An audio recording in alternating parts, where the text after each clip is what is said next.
देश नीति, केवल सच्ची और पक्की खबरें। नमस्कार, मैं मेघा हिंदुस्तानी स्वागत करती हूं आपका देश नीति पर। उत्तर प्रदेश में योगी सरकार ने कानून व्यवस्था को कुछ इस कदर अपने हाथों में ले लिया है कि जब बुलडोजर एक्शन एक के बाद एक किया जाता है तो सुप्रीम कोर्ट की तरफ से फटकार लगाई जाती है। न केवल फटकार, बल्कि सुप्रीम कोर्ट उत्तर प्रदेश सरकार को यह निर्देश जारी करती है कि देश के किसी भी हिस्से में बुलडोजर वाली राजनीति नहीं चलेगी। यानी न केवल योगी सरकार बल्कि भारतीय जनता पार्टी जो अलग अलग राज्यों में सरकार है, डबल इंजन की सरकार है, वहां पर भी सुप्रीम कोर्ट ने इस एक्शन को जो है असंवैधानिक बताते हुए इसे नल एंड वॉइड कर दिया है। अब ऐसे में सवाल उठता है कि क्या योगी सरकार के फर्जी एनकाउंटर पर भी सुप्रीम कोर्ट रोक लगाएगी? जी हाँ, आपको बता दें कि एक के बाद एक एनकाउंटर पर राजनीतिक गर्माहट काफी तेज हो रही है। ताजा मामला क्या है आपको बताते हैं और इसको लेकर कैसे सियासी उठापटक तेज है और क्या सुप्रीम कोर्ट योगी आदित्यनाथ के इस एनकाउंटर वाले यानी कानून को अपने हाथ में लेकर कार्यपालिका ही न्यायपालिका का काम कर रही है। तो क्या इस स्थिति में न्यायपालिका कार्यपालिका के कार्यों में जो कि न्यायपालिका के काम है वहां हस्तक्षेप करेगी या फिर नहीं? सवाल बहुत से, लेकिन सबसे पहले आपको बताते हैं कि क्या है पूरा मामला। अखिलेश यादव के ट्वीट से समझिए। लिखा है, सबसे कमजोर लोग एनकाउंटर को अपनी शक्ति मानते हैं। किसी का भी फर्जी एनकाउंटर नाइंसाफी है। हिंसा और रक्त से उप्र की छवि को धूमिल करना उप्र के भविष्य के विरुद्ध एक बड़ा षड्यंत्र है। आज के सत्ताधारी जानते हैं कि वो भविष्य में कभी वापस नहीं चुने जाएंगे, इसीलिए वो जाते जाते उप्र में ऐसे हालात पैदा कर देना चाहते हैं कि उप्र में कोई प्रवेश निवेश ही ना करे। उत्तर प्रदेश की जागरूक जनता ने जिस तरह लोकसभा चुनाव में भाजपा को हराया है, भाजपा उसी का बदला ले रहे हैं। जिसका खुद का कोई भविष्य नहीं होता वही भविष्य बिगाड़ते हैं। निंदनीय। तो यहाँ पर उत्तर प्रदेश सरकार को घेरने का काम अखिलेश यादव कर रहे हैं और कह रहे हैं कि जिस तरीके से आप एनकाउंटर कर रहे हैं, एनकाउंटर जो है वो कमजोरों की निशानी है, वो आपकी शक्ति बल का प्रदर्शन नहीं है। और कहा भी जाता है जिसका खुद भविष्य अंधकार में हो वो दूसरे के भविष्य को अंधकार करने के बारे में सोचता है। और ऐसे ही उत्तर प्रदेश में योगी सरकार के टाटा बाय बाय होने का समय आ गया है। इस वजह से वो उत्तर प्रदेश में इस प्रकार की स्थिति बनाने के लिए जो है आमादा हो उठी है। इसको लेकर नेहा सिंह राठौर लिखती है, ये अनुज प्रताप सिंह है, इनका एनकाउंटर कर दिया गया है। सुल्तानपुर लूटकांड में मंगेश यादव के एनकाउंटर की वजह से सरकार पर जातिवाद के आरोप लग रहे थे। सरकार दबाव में थी, अब दबाव कम हो जाएगा। तो सवाल है कि क्या दबाव को कम करने के लिए, क्या बैलेंस करने के लिए इस ठाकुरवाद बनाम यादववाद की राजनीति को बैलेंस करने के लिए यहाँ पर योगी आदित्यनाथ ने ये एनकाउंटर करवाया है? क्या अनुज प्रताप सिंह का एनकाउंटर फर्जी है? ये इस वक्त का सबसे बड़ा सवाल है। इसको लेकर श्याम मीरा सिंह लिखते हैं, ये अनुज प्रताप सिंह है। सुल्तानपुर मामले में पुलिस ने मंगेश यादव की तरह इसे भी मार दिया। वे लोग जो एनकाउंटर का समर्थन करेंगे उन सबके अच्छे बुरे लोग मारे जाएंगे। न्याय का रास्ता न्यायपालिका से होकर जाना चाहिए। अनुज जो चाहे मंगेश, दोनों को कोर्ट के द्वारा सजा मिलनी चाहिए थी। अनुज हो या फिर मंगेश हो, दोनों को कोर्ट के द्वारा सजा मिलनी चाहिए थी। कार्यपालिका का कोई अधिकार नहीं बनता कि वो न्यायपालिका के अधिकारों पर जो है ग्रहण लगा दे, न्यायपालिका के अधिकारों पर सेंधमारी कर दे। और कार्यपालिका इतना हस्तक्षेप क्यों कर रही है कानून व्यवस्था में, कानून व्यवस्था को हाथ में क्यों ले रही है? और अभी ताजा मामला सुप्रीम कोर्ट ने किस तरीके से फटकार लगाई, न केवल फटकार बल्कि अंकुश भी लगा दिया कि नहीं, बुलडोजर वाली राजनीति नहीं चलेगी। तो क्या फर्जी एनकाउंटर पर रोक लगेगा? ये भी बड़ा सवाल। इसको लेकर अभिषेक उपाध्याय, वही अभिषेक उपाध्याय जो एनकाउंटर से संबंधित सवाल पूछते हैं, तो इन पत्रकार पर कार्रवाई करने का काम, एफआईआर करने का काम उत्तर प्रदेश में किया जाता है।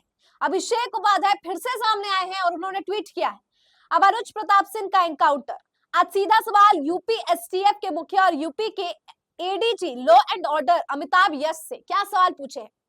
अमिताभ जी, आपकी एसटीएफ का क्या कर रही है? क्या न्यूटन के गति के तीसरे नियम के मुताबिक एनकाउंटर की प्रयोगशाला में क्रिया प्रतिक्रिया के नियम का परीक्षण कर रही है? क्या मंगेश यादव के एनकाउंटर और उसके बाद यूपी में ठाकुर राज के आरोपों पर मचे शोर के बाद अब एनकाउंटरों की भी बैलेंसिंग हो रही है? मतलब डकैती जैसे मामलों में भी आपकी एसटीएफ अपराधियों को पकड़ने की जगह सीधा सिर पर ठोक देगी। आखिर एक के बाद एक दूसरे एनकाउंटरों में आपकी एसटीएफ मनमोहन देसाई की पुरानी फिल्म जैसे स्क्रिप्ट के साथ जो कहानी बताती है, उस पर कौन यकीन करेगा? मसलन अपराधी अंधेरे में भाग रहा है, आपकी एसटीएफ ने ललकारा, मोटरसाइकिल पर पीछे बैठे व्यक्ति ने भद्दी भद्दी गालियां बकते हुए कमर पे खोसे असले को निकाला। एसटीएफ ने बुलंद आवाज में जवाब दिया, उसने फायरिंग की, एसटीएफ ने जवाब दिया, एक मारा गया, एक भाग गया। अमिताभ जी, ये क्या है? ये कब तक चलेगा? एनकाउंटर अपराध को खत्म करने के लिए किए जाते हैं या फिर राजनीति के नैरेटिव को सेट करने के लिए? अमिताभ जी, आप अभी तक मंगेश यादव एनकाउंटर को लेकर उठे एक भी सवाल का जवाब नहीं दे सके हैं। आप नहीं बता सके हैं कि मंगेश यादव को किस रेंज से गोली मारी गई थी।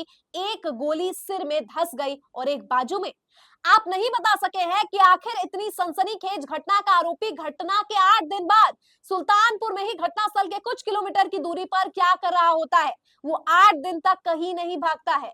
आपको तो अब ये भी बताना होगा कि एनकाउंटर की जगह क्या कहानी बताती है। इतने विवादास्पद और हाईलाइटेड मामले का वांछित अनुज प्रताप सिंह कैसे अब तक आपकी पकड़ में नहीं आता है और फिर उसे रोज सीधा ठोक दिए जाने की खबर आ जाती है उन्नाव में। मंगेश की तरह वो भी कहीं दूर नहीं भागता है। क्या वो भी महर्षि वाल्मीकि की तपस्वी रहे उन्नाव में संभवतः भ्रमण की साधना में लीन होकर आपकी एसटीएफ के आगमन की प्रतीक्षा कर रहा होता है?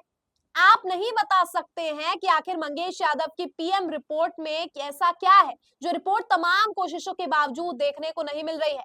क्या किसी वाम मार्गिक तंत्र साधना के जरिए इस पीएम रिपोर्ट को किसी अद्वेष कवच के भीतर अभिमंत्रित करके संरक्षण कर दिया गया है? आखिर एक विवादित एनकाउंटर को पीएम रिपोर्ट कब और किस हालात में सामने आएगी? क्या वो अब तक भरोसे के काबिल से बचेगी?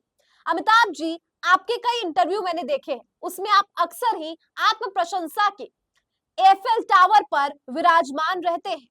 आज यथार्थ की जमीन पर उतरिए और अपने अनुभव से बताइए कि क्या देव और दानवों के बीच हुए समुद्र मंथन के समय निकले अमृत कलश की बूंद गलती से छटक कर उनके जंघा को छू गई, जो किसी भी तरह मनोवंचित डर या सावधानी से परे थे? क्या आपकी एसटीएफ अक्सर ही हॉलीवुड एक्टर क्रिस्टोफर रीव की सुपरमैन फिल्म की स्क्रीनिंग देख चुकने के बाद ही एनकाउंटर करने निकलती है? इतने हैरत अंगेज और अप्रत्याशित काम कर लेती है। आप तो अब तक ये भी नहीं बता सके कि मंगेश यादव का एनकाउंटर करने वाली एसटीएफ टीम के सिपह सालार डीके शाही आखिर विवादों में घिरे इस एनकाउंटर को लेकर उसी जिले में आयोजित सम्मान समारोह में कैसे शिरकत हो जाते हैं? आखिर शाही किसके आदेश पर एक निजी समारोह में एक विवादों में घिरे एनकाउंटर को लेकर सार्वजनिक बयानबाजी करते हैं? अपने अधिकार क्षेत्र के बाहर जाकर की जा रही इन करतूतों पर अभय दान किसका है? अमिताभ जी, आप लोग क्या इटली के दार्शनिक मैकियावेली की महान पुस्तक द प्रिंस के मुख्य किरदार यानी प्रोटैगनिस्ट हो चुके हैं? अपनी सत्ता के खातिर कुछ भी कर सकते हैं। आप और चमत्कारी शक्तियों से लैस आपकी एसटीएफ से मैन दो एनकाउंटर पर सवाल किया था। पहला एनकाउंटर इलाहाबाद के रहने वाले फिरोज पठान उर्फ इरफान का और दूसरा अम्बेडकर नगर के परवेज का था। दोनों ही काली मोटरसाइकिल, वही पिट्ठू बैग, वही दो लोग, वही एसटीएफ की बुलंद आवाज में चेतावनी, वही मुखबिर की गवाही, बदमाश का वही कमर में खोसे असले को निकाला, वही भद्दी भद्दी गालियां देना, अंजाम भी वही, बरामदगी भी लगभग वही। ऐसा भी कहीं होता है क्या? क्या गजब संयोग है। आपकी एसटीएफ के किए गए एनकाउंटरों में अमिताभ जी, कभी कभी तो मुझे लगता है कि लोग बेवजह एल्फ्रेड हिचकॉक को थ्रिलर फिल्मों का गॉडफादर मानते हैं। तो ये तमाम बातें जो है कही गई है अभिषेक उपाध्याय की ओर से। अब समझने वाली बात है कि हमेशा एनकाउंटर एक प्रकार से क्यों किए जाते हैं, उसी जगह गोली कैसे मारी जाती है, सेम सिनेरियो कैसे होता है। मंगेश यादव नहीं भागा, उसी तरीके से ये प्रताप जिनका नाम आया अनुज प्रताप का, वो क्यों नहीं भागे? और इतने लंबे समय से जब चोरी के आरोपी थे और एक हफ्ता बीत चुका है, इतने चर्चा हो रही है, तो अब आखिरकार उस पर जो है उनको अभी तक पकड़ा क्यों नहीं गया, उन आरोपियों को अभी तक क्यों नहीं पकड़ा गया? तमाम वो सवाल है जो अभी लोगों के मन में, और इस सवाल के उत्तर किसी के पास भी नहीं है। तो दोस्तों, आप कमेंट करके मुझे आप बताइए, जिस तरीके के सवाल ये तमाम पत्रकार उठा रहे हैं, तमाम सोशल मीडिया यूजर्स उठा रहे हैं, कि क्या उत्तर प्रदेश में एनकाउंटर जातिवाद को देखकर किए जा रहे हैं?